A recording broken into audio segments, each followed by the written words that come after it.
the most powerful advertising to the businesses that really need it most. These smaller companies that can't always afford $5,000 to $10,000 to do a direct mail campaign. You're bringing that into their reality. They'd be spending $10,000 themselves to do it. Now you're giving that to them for $600 to $700. Here's why you're struggling to sell 9x12 ad spaces. This is the High Response Marketing Podcast. I'm Jake Lorraine, the postcard pioneer. I gave myself that title. I'm gonna talk in depth. I like these because I can talk in depth about a certain topic. I should do more of them. A lot of you that are getting into the 9x12 system struggle with selling spaces to some degree.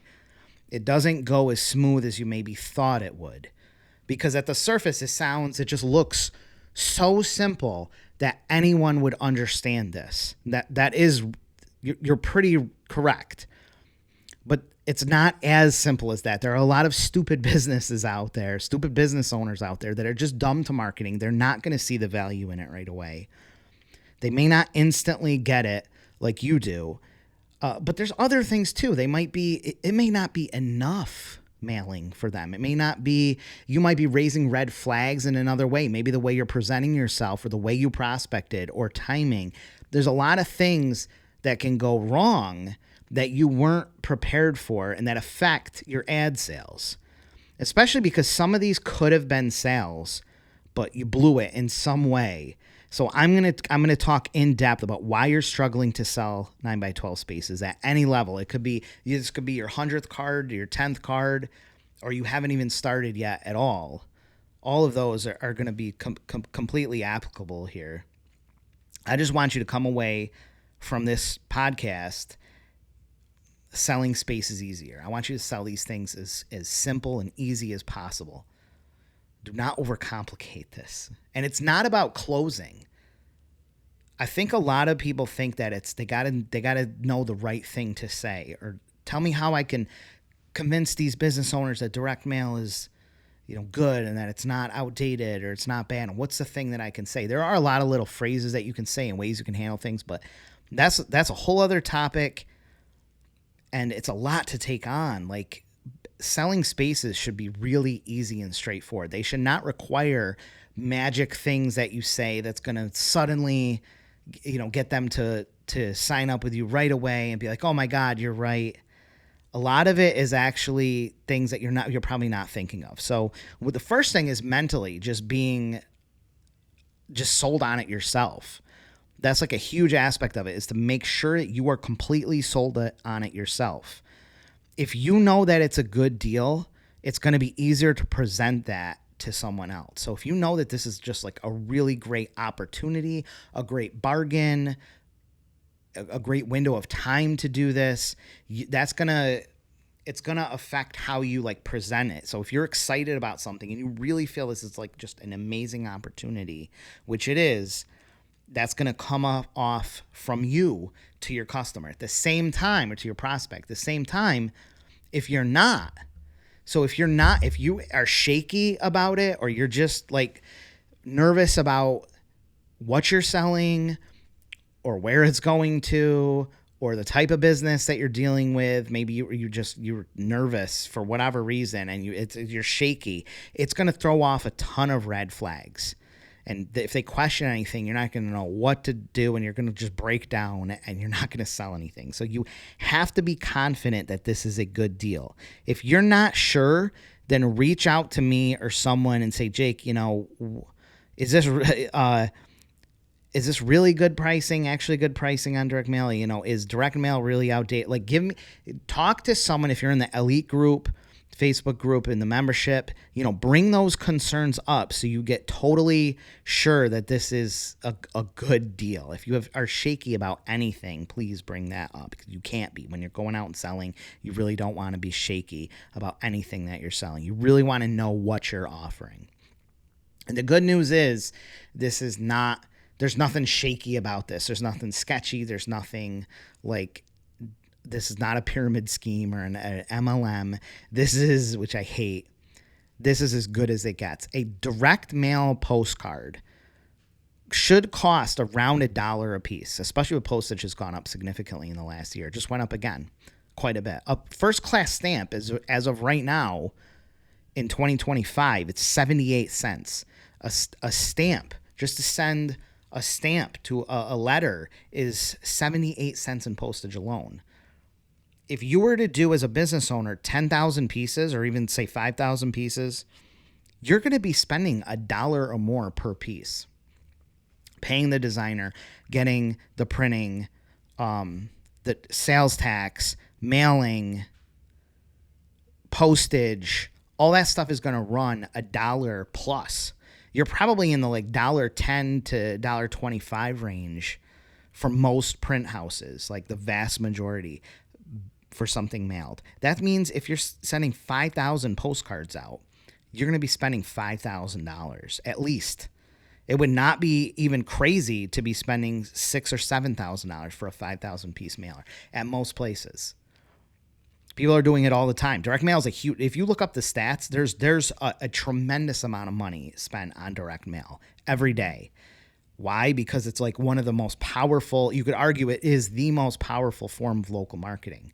It gets something physical into people's hands directly. There's nothing, they can't swipe away. There's no spam filter. There's no algorithms. You can saturate an entire neighborhood. You can pick precise targets on age, home ownership, or just whole neighborhoods. There's nothing. It's physical. It's storable. Because it's got so many advantages, because it's so powerful, it's very expensive. It's a very expensive medium. Most businesses cannot afford it. I always like to say, like, the little businesses like cafes and restaurants and pizza parlors, ice cream parlors, auto shops, most home services, handyman, they will never be able to do direct mail. Like, they shouldn't be able to do it. It's too expensive.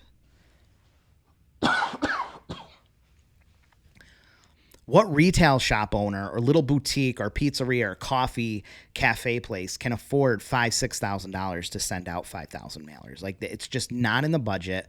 It will probably never be in their budget. This is a medium that is totally, you can't just turn it on and off like you can digital ads. You can put $100 or $50 or $500 into digital ads, but you can't do that with direct mail. You can't just turn it on and off. You have to commit to a campaign. There's a lot of moving parts and pieces. There's a big upfront cost. It's a huge investment that most really small businesses will never be able to take advantage of. Never in their wildest dreams would they be able to do a 5,000 or 10,000 piece mailer, just off the table because of the cost. The interesting thing is, these are the type of businesses that will get the highest response. A coffee shop, a pizzeria, a restaurant, a retail boutique, those are the businesses that will actually get the highest response because they are, in general, low ticket items that are everyday, like things that people buy. You know, people buy pizza all the time. People go to stores. They're the highest.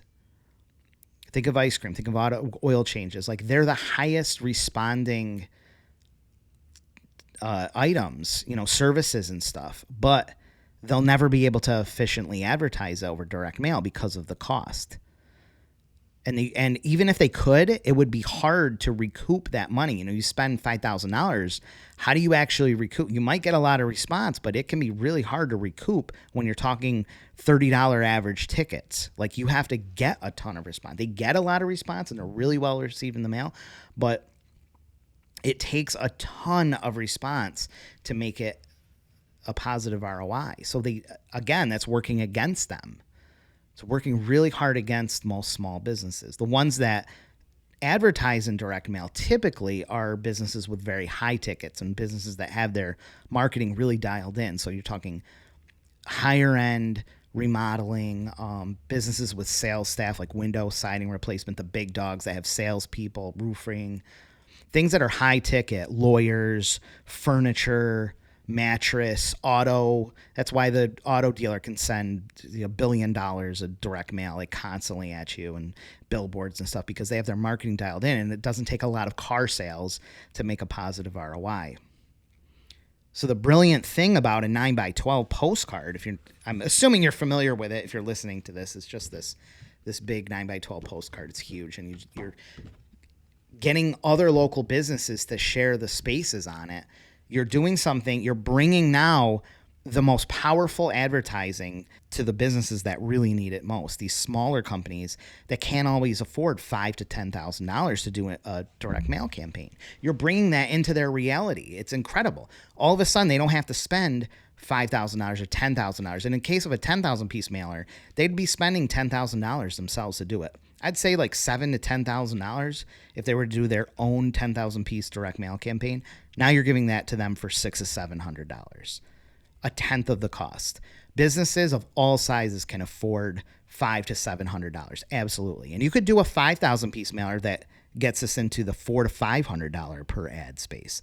You are giving them the ability to do something that they were never supposed to have. The pizzeria was never supposed to have a 10,000 piece mailer. The retail shop, the coffee owner, the little bakery, the new business that doesn't have a big marketing budget, suddenly they can do all this stuff because of you. So I'm hoping that kicks into gear mentally, that you can understand what a great opportunity you are giving small businesses that never should be able to have this type of advertising. Suddenly they can. So be sold on it yourself. Make sure that you can get that bargain across to people, that it exudes out of you, because there's something that just it's in the way you talk, it's in the way you present yourself, it's in the way that you just pitch it. It just comes off. And when businesses understand, wow, this is actually a really sensible, amazing opportunity, they look at it harder and you'll sell more deals. A lot of it's mental. Here's the stats. 1 out of every 5 business owners are going to buy from you no matter what.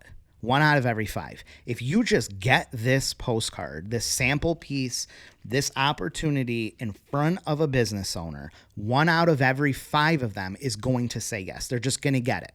It's just statistically 20%, 1 out of every 5. I've been doing this 15 years. You can count on these stats. 1 out of every 5 is just going to get it, and they're going to say, yeah, I want on. You don't have to be a great salesperson. You don't have to have any kind of closing ability. You can be introverted. You can screw a whole lot up. You can basically just get this in front of them and say, I'm doing this. And they'll say, I want on. 1 out of every 5. The hardest part is actually getting a hold of the business owners. That's the hardest part, is being strategic enough to not be going to hundreds or talking to hundreds of business owners and not reaching any owners. Because managers and employees and gatekeepers don't matter. Like that's not a pitch. If you talk to 10 gatekeepers, that's not the same as talking to 10 business owners, decision makers. You've got to talk to the actual business makers. But 1 out of every 5 is going to buy. That's why it only should take you 2 weeks to prospect, because if you're talking to 5 business owners a day, I think that is the perfect goal to set for yourself, is to talk to 5 business owners a day. You will have this card sold out in 2 weeks. 2 weeks. Now, if you're got any kind of like ambition and closing ability, and you can kind of talk to people that are on the fence, where they're like, I'll think about it, and you can get them, you can bump that up to 2 to 3 out of every 5. I would say 3 is really high, but 2.5, 2 to 2.5, totally. And if you pre-select your advertisers, which is probably the most critical thing to do, that we'll talk about in a second, you're gonna get this to 2 to 2.5. Out of every 5 business owners you go to, just around 50% of them are going to buy. I would say 45 to 55% of these, you're going to have a closing rate right now. And that means your ads are going to sell really, really fast. That means you're going to sell a card out in just over a week. When you talk to people who sell their cards out in a week, they did everything right. They did a lot of their preparation right. So the preparation is overlooked so much. Like preparation, marketers, they want to spend all their time on things like websites and business cards and their brand and the colors. They build this web. They spend hours and hours and hours on the website and a business card, and it's stupid, or the name that they're going to call it, which is dumb. You're trying to make yourself look like something that they've never even heard of. When you try to look all this credibility and I want to look credible, I want to look reputable and big, and this is a big brand, all you're doing is raising a ton of red flags. Local business owners know the different options. They know other businesses and the different advertising opportunities. When they see something that looks like it's this big thing, but there's nothing there, it's a red flag. It's like, I've never heard of you. What is this? This isn't like 10 years ago or or older where like fancy websites like meant something. Now who even looks at websites? They look at socials. They don't look at like anyone can make a great looking website. That's just those days of having a fancy, nice looking website and was impressive. Like it's over. It's totally over. No one's going to judge you by the website. Now, if you have a functional website that's really doing something functional, that's another thing. I would not be wasting your time on this stuff. I would be investing your time into the preparation stage. And that comes down to pre-selecting your advertisers. Can't say this enough. Pick the advertisers that you want on the card. And I don't mean the actual companies. I mean the industries. So you look at your card setup, however your layout is. Let's say it looks like this or whatever it's going to look like. You actually pick, chances are you have 16 or so spaces. You should be picking which niches you want on the card. You're pre-selecting them. You should already know when you go out prospecting who you want on this card. If you're going to be doing a 9x12 card right now, that means that this card is probably going to go out and hit homes in 6 weeks. You could even give yourself 7 or 8 weeks if you wanted to be super safe, because you need a couple weeks to prepare. You need a couple weeks to prospect. It might take you an extra week. That's why you're at 5 weeks or so, and then you need a week to print. So think ahead 6 to 7 weeks, and what season is that? Right now, for me, I'm recording this and it's in July. It's in the middle of July. But if I was to start a 9x12 from absolute scratch right now, I know that this card is going to go out in the beginning of September. It's going to be in that first part of September, which is the fall. So I got to be thinking, what businesses are going to want to advertise in the fall? That's what I'm going to build this card around. So when I go prospect, I want to make sure that that's a big point, that this is going to be going out in the first or second week of September. So what kind of businesses is that? Well, I can think of pools are getting closed, right? So a pool company for pool closings, HVAC, where people start getting their furnaces tuned up. Fall cleanups for lawn care. You want to be thinking of the businesses that are really going to want to advertise in that period of time.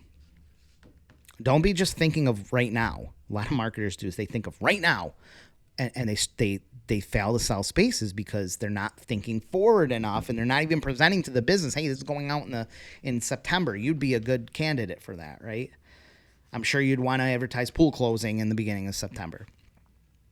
So you pre-select who should be on this card. And then, so you think of a pool company, right? Pool company. Okay, pool closings. I want a pool company on there. Then you go to Google and you type in pool companies near me, and you see who's advertising. Okay, who's spending money? Before you even do that, here's a really good exercise. Don't even search in Google. You figure, okay, pool company, and you think to yourself, or if you have a spouse or a family member or friends, ask them together and say, pool companies, which ones? And you think, who comes to mind first? Chances are there's one for sure that's going to come up, and there's probably 2 to 3, most likely in every niche: HVAC, mattresses, furniture, lawyers, chiropractors, dentists. You can think of 1 to 5, most likely 2 or 3, but sometimes even 5 right off the bat, even if you've never used those companies, even if you've never bought a mattress or bought furniture locally. You can think of 1, 2 or 3 at least furniture stores, even lawyers. You can think of a workers' comp. I guarantee you can think of a workers' comp attorney right now. If you were injured, what attorney do you call? Because these are the businesses that do the most advertising. They spend the most money. Those are the big dogs, the dominant ones, and those are going to give you a very high chance of landing them as a space on the card. So think of the first ones that come to mind. Then go to Google, type it out, and see who's spending money. What's going to be interesting is you're likely going to find the underdog. These are the lowest hanging fruit for sure, are going to be higher ticket items, underdogs. So these are the businesses, and sometimes lower ticket also, things like liquor stores and things that are really aggressively marketing, but they're not the big, huge, like dominant a competitor. They're the underdog, the one that's trying to take the first spot. These guys are great. This is where you're going to sell so many spaces with so little friction. They're going to be just like, I want on this card. This is the key. This is the lowest hanging fruit. You can sell out a card fast if you target just underdogs. So look at the main competitor, the one that everyone knows, and then type it into Google and see who else is advertising. You're going to find that there's one really aggressive competitor that's usually kind of new.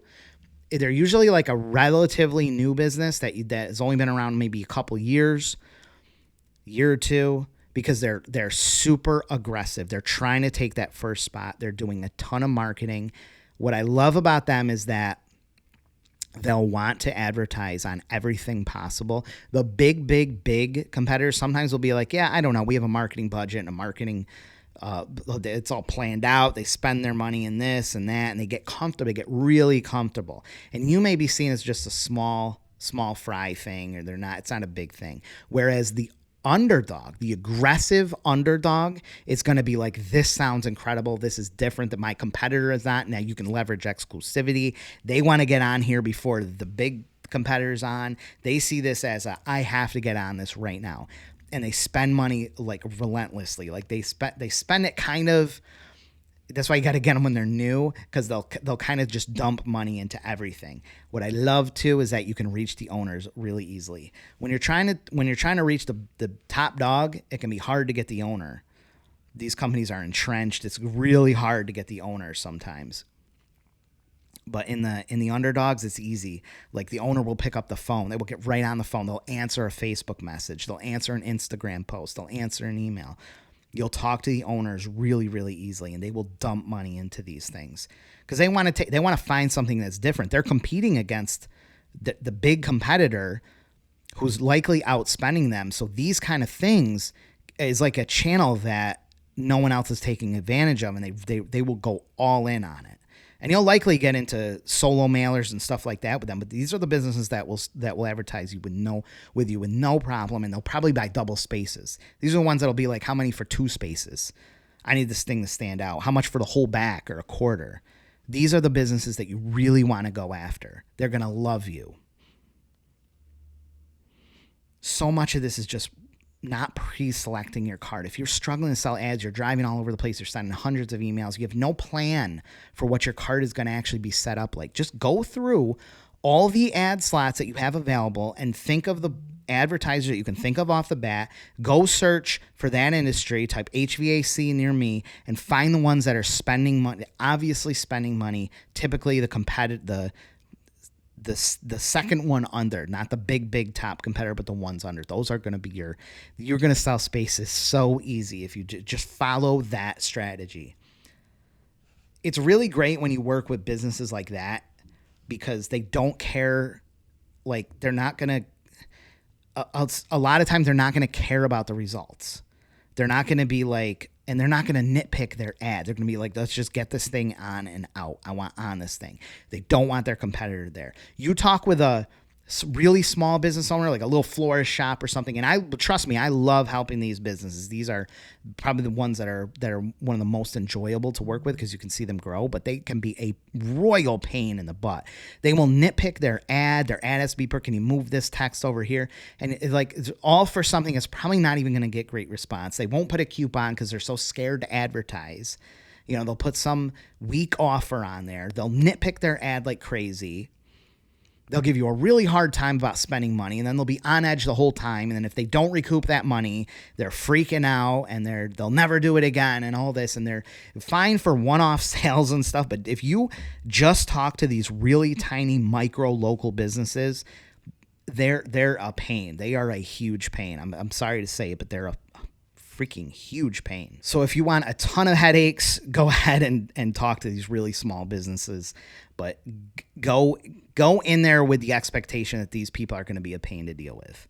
And often they won't advertise. They won't re-up with you. They advertise one time. Even if they get good response, a lot of times they just won't re-up with you because they'll be like, I'll do this again when it's busy later, or maybe if I have it in the budget later, or it wasn't as good as response as I thought. They thought their business was going to just get flooded, and they didn't even put a good offer on it. So if you go with these bigger spending businesses, if you see them spending money, that's a good sign. If you don't see them spending money, if you don't see ads all over the place for a business, or you didn't even know they existed, that's often, it's just a headache in the making. Sell them print, sell them business cards and flyers and brochures, but don't expect them to have an ad that they're just gonna keep spending every month with you. Go for these aggressive underdogs. It's funny because like the lawyers, the home services that spend a lot of money in advertising, they don't care about response. It's just, they just want on that card. They'll just say, yeah, keep me on this thing. Keep me on that. I don't want my competitor on there. Keep me on it. They don't care. Where the businesses that made this huge deal out of spending $500-$600 are going to be like, I didn't get 400 customers through my door. I only got 50. I can't run a business like this. And then they're back to their stupid ways of running a business. Some other things are, you're not offering them a reason to buy now. That's a reason that you might be struggling to sell ads. I wouldn't say it's the deal breaker thing. Like you're going to be able to sell ads just by pitching this. But if you want to sell a few more, if you want to go to like a 55% or maybe even a 60% closing, that's going to take actually closing. That's going to take getting someone on the fence and convincing them to act now, which you might not be capable of. Not everyone is capable of that. Not everyone has that ability or that confidence to do it. And it's a whole other, I'd love to do a whole other podcast or video series on that, but you can sell more spaces. So out of a 2-week period of time, you could probably cut it off by 3 or 4 days by just closing people and having to see 3 or 4 days less people, maybe 10 less business owners, because you'll sell every 3 businesses you go to, or every 3 pitches that you go to, you'll sell another one, something like that. It's about 55-60% that you can hit when you actually work at getting someone to act now. Those are businesses that are like on the fence, or like, I'll think about it. Sounds good. You have them on the fence, but you need to get them to buy now. A lot of that is just talking to them. I try to diffuse the situation and just say, go again on something else. Talk to them about something else. Complain about payroll. Complain about people not wanting to work these days, or something that you can just talk that's totally not about the sale. You get them off that. You get a little friendship going. You compliment them on their business. A lot of times these things are just red flags. Someone just came in and they're already busy, and this sounds like a good opportunity, and they want to be respectful, but they're like, they got too much going on. They're not sure. They're not sure if this is like, what is this? I'm not ready to spend $500-$600 right now. I don't know you. So if you can diffuse that situation for a bit when they're like, I'll think about it, it lowers their guard. It really lowers their guard a lot. And they're like, okay, this person's kind of cool. Okay, all right, let's talk about this thing again. And before you leave, you start talking about it, or you just bring up and say, I'd really love to have you on here. Really great talking with you. I appreciate you so much, and I hope business is great for you. I would have loved to see you on the card, but I got to let you know, Jim, whatever their name is, I really want a pool company on here. And I would feel, I don't want you to be mad if I've got, and you name their competitor on there, because I got to get someone on here. And I want to get this card done. Someone's going to get on there, and I wish it was you. Is there anything I could have done? Is there anything we could have done to just put you on the card? Something in that tone. And it's at the end of the conversation, I'll be friends, and you will find the real objection. You'll find them looking at it a little bit harder and probably saying, you know what? Yeah, put me down for the space. That's kind of a good philosophy of closing, is just diffuse that situation, talk with them for a little bit, and then bring up that you feel really bad if you're gonna put a competitor on there, but you don't get mad. Don't get mad. I love the exclusivity angle for closing. It's one of the things I kind of keep in my back pocket. I don't always like promote exclusivity. I kind of use that as a ace in the hole type thing, because businesses don't want their main competitor. This is especially great with like retail, but like real estate agents, insurance, like they do not want You start thinking this thing is going to go to 10,000 homes. You're going to be promoting on social. People are going to be clipping these coupons out, putting it up on their fridge. They want that exposure. Where else is a real estate agent going to get 10,000 homes and they're going to see their face on there like a million times a day as this thing gets passed around and kept around the house, for $500-$600. And to think of having the competitor on there instead, or how mad they'll be when this thing goes out and it gets shared everywhere and it's the competitor. Real estate agents is a definite easy one to get. You just got to look for the ones that are advertising, the ones that are actually doing it full time, put money into it. If you just tried talking with real estate agents that are you're like every day, like 80% of them are, there's a stat, I think it's like 73 or 74% of all real estate agents in the US didn't sell a home last year. Went the entire last year without selling one home. Because by far the vast majority don't. This is just a side hobby type thing that they got their license, and every now and then a listing from a relative or a close friend falls in their lap. That's the vast majority of how real estate agents work. And then there's this like 15 to 20% of them that do it full time and put serious money and put all their effort into it. Those are the ones that you're going to want to reach out to, especially teams. Like if you look for real estate teams, because they pool their money and they have agents that are in their team that they have to keep giving leads to. So they put money into marketing. Trust me, they're going to want to be on this card. But it's who you're talking to. You should be coming off as a business owner rather than a rep too. That comes down to not spending too much time on your brand because you don't really know your brand yet. That comes later. Later that will materialize. But right now you don't need a brand. You are just another business owner or another person that's trying to promote local business, and you've got this idea and you're putting different businesses together. That's it. That is the most credible, legitimate thing that you can do. Credibility is not added by having a big brand. Like someone's not going to say, oh my God, this is a big brand. They don't know you. They don't know this brand. They've never heard of it. Things like Valpak and Coupon Clipper have some inherent valuability because there's a ton online about it. And it's very well branded and they've heard of it and they see other businesses that are advertising on it. You don't have any of that. You can't create that. You can't fake it. All it will do is make people more red flags, question you more. So don't do that. Don't think that a brand is going to make you more credible. Just come off, look presentable, and just you're another business owner just like them, and you're putting this thing together. That's it. That's the most credible thing you can have. I think lastly,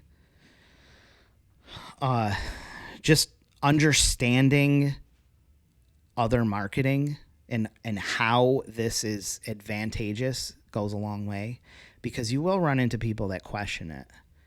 You can't convert them all. You can't just it's not like this mic drop moment. You ever watch these YouTubes where it's like people,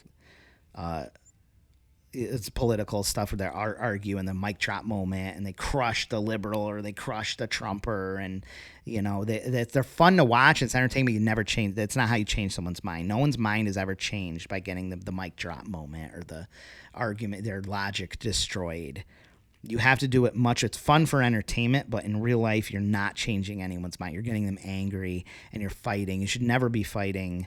My man Kirk here, top sales rep, says, has a good quote. He says, win the argument, lose the war. Every time. Win the argument, lose the war every time. So you got to do it with a little more finesse. You just have to understand different channels of marketing, and that all are good. All marketing works. All marketing works. Direct mail just has a lot of advantages. And if someone says, I don't do direct mail or I don't believe in direct mail and stuff, you really should study it to understand the differences. So if you're in our Facebook group, let's say in our elite group, bring that up and have a discussion. And myself and others are just happy to, or in the comments of this podcast, if you're watching on YouTube or Spotify, just bring it up and discuss it. What are the advantages of this that over digital marketing or over billboards, over radio? They all work, and they all work together. When people get a direct mail piece, what's the first, and they're interested and they've looked in it, the first thing they typically do is then go online. They then search for it online. So that print to web experience is really important. It's not a one thing or other. Oh, all digital marketing sucks. You've got to do direct mail, or the other way around. Stupid. They all work together. What's nice on print is you can have a QR code. You can kind of control, or a redirected URL or a tracking number. You can control what they do, where they go when they search you online. So it's easy to scan, right? Then you can take them exactly to the landing page you want, or maybe to your social, or a certain phrase or form. You control that. That's especially good for real estate agents too, or insurance. You want to give them a free report or a document or guide, or send them to a certain landing page. That's really, really powerful. It's a really great advantage that you can do in print, especially with dynamic QR codes. You can track them and see who's scanning them, take them exactly where they want. So I hope that helps. I just want to see you sell cards stress-free. Be a better 9x12 ad seller. Sell them ads. You don't need to be going around, talking to hundreds of people a week and not making any progress and stuff. There's something in those things that I just mentioned that's going to change everything for you, and probably multiple things. There's something you're doing wrong. If this isn't easy for you, relatively easy, there's something that you're doing wrong. One of these things that I talked about. All right. Appreciate it. I will see you on the next podcast.